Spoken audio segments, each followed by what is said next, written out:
E aí pessoal, sejam todos muito bem-vindos. Esse é o nosso 60º vídeo de número 60. Eu ainda sou o professor Pinguim e mesmo com os trocadilhos infames tipo esse aqui de baixo, estamos de volta para mais uma vez falar de como matemática é bonita, como matemática tem coisas interessantes. O que às vezes é uma tarefa meio ingrata, porque a maioria das pessoas encara a matemática como sendo só aquela coisa que seu professor põe na prova para te atrapalhar a vida. E não, matemática tem coisas legais, matemática tem coisas interessantes e coisas aleatórias, como será o tema desse vídeo dessa semana. E como vocês já podem ter deduzido pelo título, essa semana vai ser um tema divertido e quase que aleatório, mas ainda assim com bastante matemática envolvida no meio. Espero que vocês gostem. Bora lá, vamos começar? Chegamos ao vídeo de número 60 do nosso canal. Nós humanos, muito provavelmente por usar base decimal, a gente acha que números redondos são especiais e eu queria pegar o vídeo 60 e fazer uma coisa especial, uma coisa diferente. E aí surgiu a dúvida de o que falar no vídeo de número 60? O que a gente poderia falar de especial com o número 60? Uma coisa que é legal, que eu acho que é boa de dizer, embora não seja o tema principal do nosso vídeo, 60 é um número muito bom para você fazer cálculos. Se você precisar chutar valores aleatórios para fazer conta, 60 é um número muito bem-vindo, porque como ele é divisível por 1, por 2, por 3, por 4, por 5, por 6, por 10, por 12, por 15, por 20, por 30 e por 60, você vai ter uma chance menor de ter divisões e frações chatas para trabalhar, números decimais quebrados, do que se você chutasse, por exemplo, 10. A menos que você divida por 2 ou por 5 ou pelo próprio 10, você vai ter frações já. E 60 não, 60 é mais improvável de ter frações. Tanto que 60 é o primeiro número que tem mais do que 10 divisores inteiros. Ele tem 12 divisores. O número mais perto disso, menor que 60, é 48, que tem 10 divisores exatamente. Mas esse aqui é o primeiro que tem mais de 10 divisores. 60 é um número que é tão especial que os babilônicos, antes dos tempos gregos, eles usavam, do mesmo jeito que a gente usa 10 símbolos para contar números e bases decimais, os babilônicos usavam a base 60. Ficou um pouco fora de uso porque você tem uma quantidade muito grande de símbolos para lidar. Foi uma coisa que foi utilizada durante todo o Império Babilônico. E mesmo os gregos, quando eles tinham acesso a alguma coisa dos babilônicos, eles sabiam reconhecer que tinham vantagens na base 60. Tanto que o círculo, quando a gente pega os graus, eles são feitos em 360 graus. Cada grau dividido em 60 minutos, cada minuto dividido em 60 segundos. Tudo múltiplos de 60, porque justamente essa característica de que o número é divisível por 1, 2, 3, 4, 5, 6,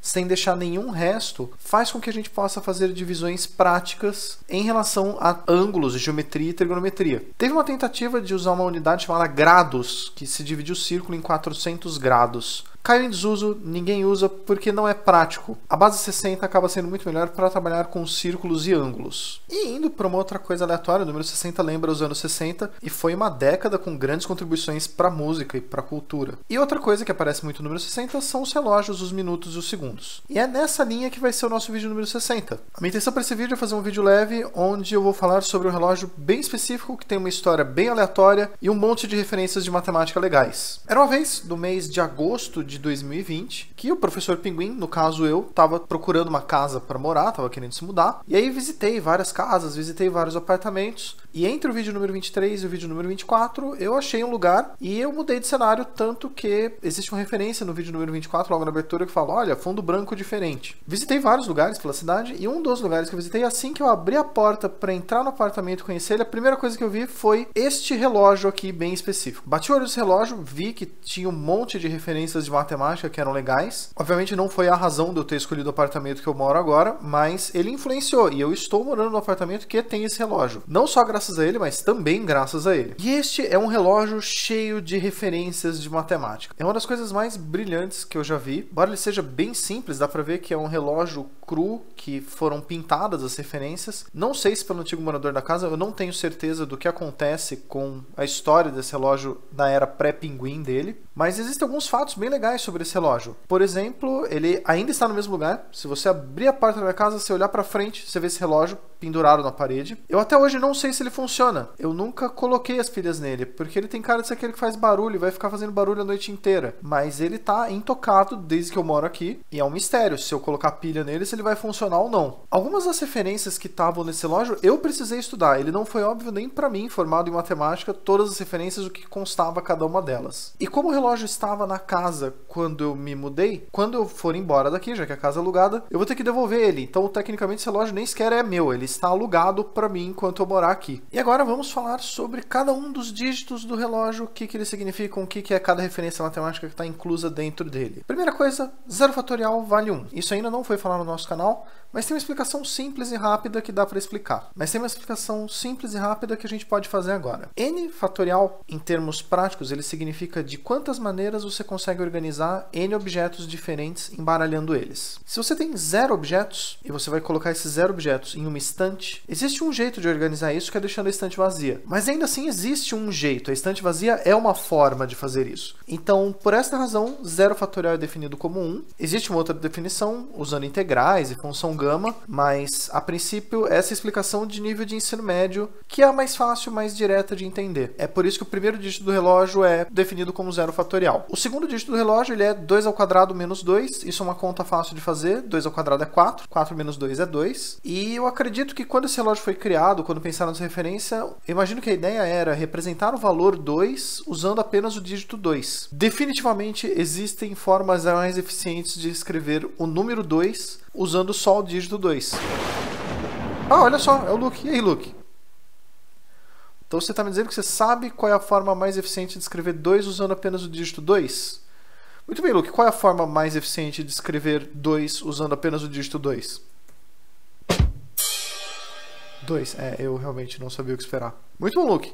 E às vezes é na simplicidade que existem as ideias mais geniais. E essa é uma das razões pelas quais eu amo tanto esse cachorro. Muito bem, terceiro dígito. E elevado a π vezes I mais 4. No vídeo número 26, a gente falou sobre a famosa equação de Euler, que ela dizia que E elevado a π vezes I mais 1 é igual a 0. Alguns matemáticos consideram essa a função mais bonita do mundo, a equação mais linda de todo o universo. Já disse em vídeos anteriores também que eu sou muito mais fã da lei dos cossenos. Já foi destrinchado, detalhado, dizendo de onde ela veio no vídeo número 26. Se vocês quiserem ver, tem o link lá embaixo na descrição. Vou deixar um cardzinho passando aqui em cima de mim. E elevado a π vezes I mais 1 dá 0. Então, E elevado a π vezes I vale menos 1. Então, E elevado a π vezes I mais 4 é a mesma coisa que menos 1 mais 4, que é 3. E esse valor indica o 3. Outra novidade, e essa é uma das que eu precisei pesquisar para entender, esse operador flecha dupla, ele indica uma torre de potências. Quando você põe um número, 2 flechas para cima e um outro número, você vai pegar o primeiro número, fazer ele elevado a ele mesmo, o tanto que o segundo número indica de vezes que você vai fazer. Então, no caso, o operador x, flecha dupla y, ele é x elevado a x, elevado a x, elevado a x, elevado a x, uma quantidade y de vezes. Que nesse caso, para 2, flecha dupla 2, ele seria 2 elevado a 2 duas vezes. Também conhecido como 2 ao quadrado, que é 4. E isso indica 4. O operador π, não π o número 3,14, não sei o que tem. O operador π, o π como se a gente usasse ele como uma operação, como um símbolo, uma letra grega. π de x, ele é um operador que é utilizado em teoria dos números. Ele diz quantos números primos menores ou iguais que esse valor que está dentro do parênteses existem. π de 11, então, a gente precisa ver quantos números primos menores ou iguais que 11 existem. A gente tem o 2, o 3, o 5, o 7 e o 11. São 5 números primos, então π aplicado em 11 vale 5. E esse número representa o quinto dígito do relógio. Para o sexto dígito, nós temos π quadrado dividido pelo somatório de 1 sobre n quadrado. O somatório de 1 sobre n quadrado ele é um valor conhecido. Começando contado 1 até o infinito de 1 sobre n quadrado, ele vale π ao quadrado dividido por 6. Vou fazer um vídeo sobre isso no futuro. Essa, inclusive, nota de rodapé, é a minha expressão favorita para chegar no valor de π, multiplicar por 6 e depois tirar a raiz. Vou fazer um vídeo sobre isso no futuro, vou dizer detalhadamente de onde isso veio, mas para efeitos do relógio, esse é um que a gente pode partir como conhecido. Quando a gente faz π quadrado dividido por isso, π quadrado cancela, fica 1 dividido por 1 sexto, que é 6. Para esse aqui, o operador sigma, quando ele é aplicado em algum valor x, ele retorna a soma dos divisores positivos desse número x. A gente usou esse operador no vídeo número 44, que era o vídeo do Enigma dos 4 quatos. É um dos vídeos que eu mais gosto do canal. Vou deixar o link lá embaixo na descrição. Se vocês quiserem, é um puzzle divertido para vocês tentarem.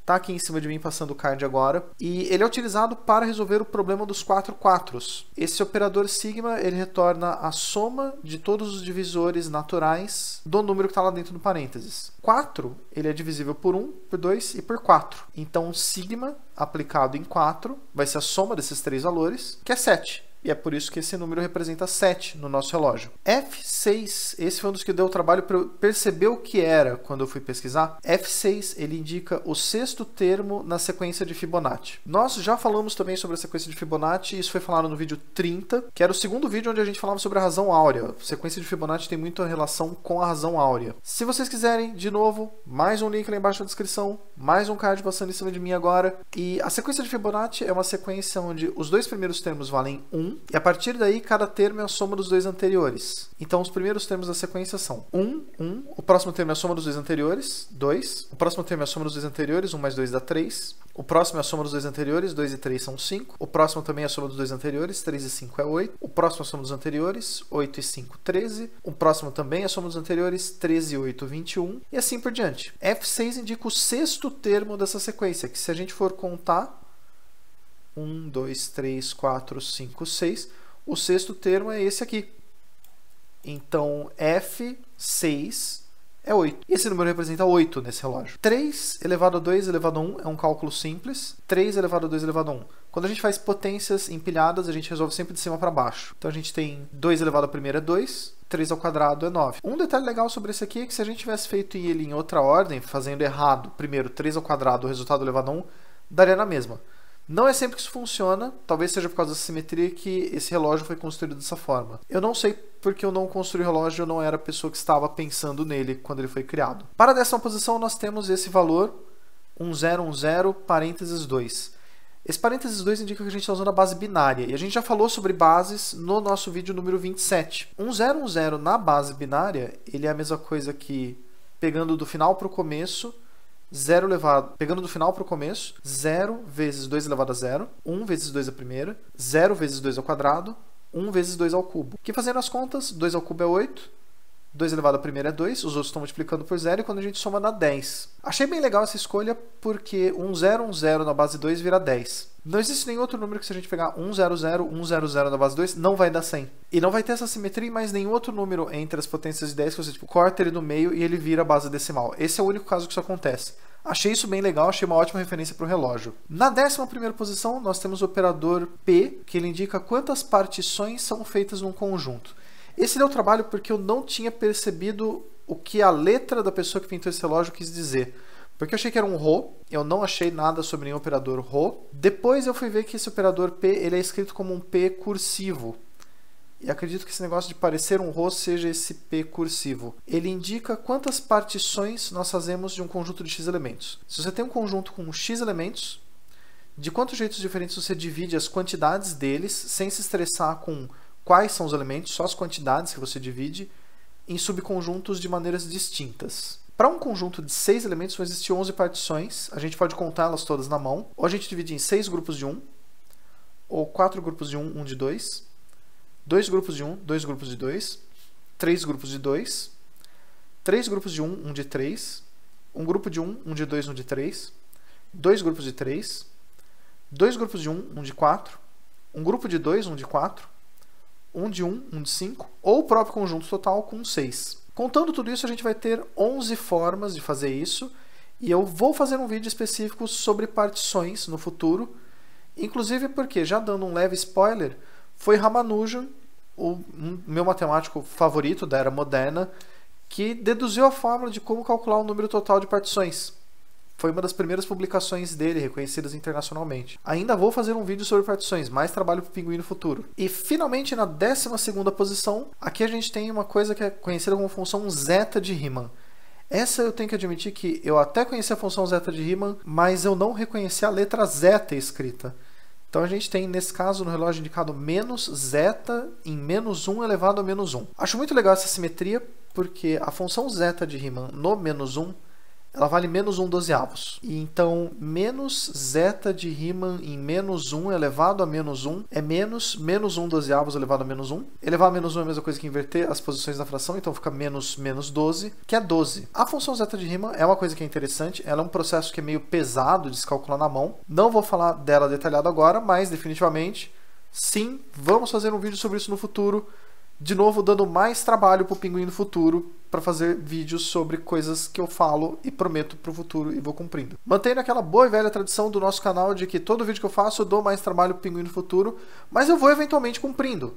Várias das promessas que eu fiz nos primeiros vídeos foram cumpridas em vídeos intermediários entre o primeiro vídeo e o vídeo de hoje. Assim como no futuro, continuando a produzir vídeos, eu espero que eu cumpra todas as promessas que eu tenha feito. E é com essa promessa de coisas novas no futuro que eu vou encerrando o vídeo de hoje. Foi um vídeo diferente dos últimos, foi um vídeo que era um assunto meio que aleatório. É um relógio que eu nunca vi nenhum desses. Eu já tinha visto um com contas básicas de mais, menos vezes dividir.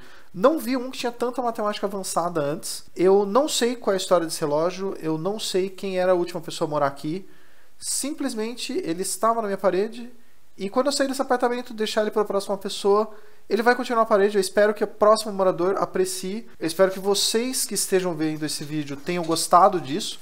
Foi um assunto leve, foi um assunto divertido. Acho que é legal dar uma relaxada de vez em quando, falar de coisas que não são tão pesadas de matemática, que é a função do canal. Mostrar que matemática pode ser uma coisa leve, útil, divertida e, no caso desse relógio, interessante. Por que não? Se vocês quiserem entrar em contato comigo, vocês podem sempre deixar um comentário lá embaixo. Ou, se vocês preferirem, vocês podem entrar em contato comigo aqui, ó, no meu e-mail, no meu Twitter. Lembrando a todos que eu também sou professor particular, também dou aulas particulares para ensino médio, para ensino superior. Se quiserem me procurar para isso também, fiquem à vontade. E é isso, pessoal. Eu espero que vocês tenham uma boa semana. Eu desejo tudo de bom para vocês. Agradeço por estarem comigo mais uma semana.